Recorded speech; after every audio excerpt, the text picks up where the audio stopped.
ভাইজান, আমার মাথায় একটা জিনিস ঢুকে না।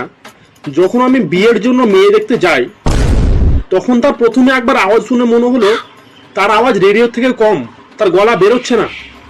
মেয়েটা চা নিয়ে এলো, তো তার আওয়াজ তো আমি শুনতেই পাচ্ছিলাম না। দুবার করে জিজ্ঞেস করছিলাম। কে জানে বিয়ের 1 বছর পরে কি হলো, তার গলাতে কে এমন ডিজে সেট করে দিয়ে গেল যে সারাদিন খালি ক্যা কু ক্যা কু ক্যা কু করে বাজতেই থাকছে, বন্ধ হচ্ছে না। কে জানে তার ভিতরে কি এমন ব্যাটারি ভরা আছে, সারাদিন তার ব্যাটারি ডাউনই হয় না। আমার জানতে ইচ্ছে যে কোন ইলেকট্রিক অফিস থেকে তাকে ইলেকট্রিক সাপ্লাই দেওয়া হয় যে সারা সারা দিন সে বাজতে থাকে ক্যা কু করে। আর যদি মায়ের বাড়ি গেছে তো ফোন করে, এই জি কোথায় আছো, কি করছো, কার সঙ্গে ঘুরছো, ওটা কি না ভিডিও কল করে দেখবো কোথায় আছো, কোন মেয়ের সঙ্গে আছো। আর যদি যাচ্ছে তো 5 দিনের মধ্যে আবার চলে আসছে, আবার এসে ক্যা কু ক্যা কু ক্যা কু।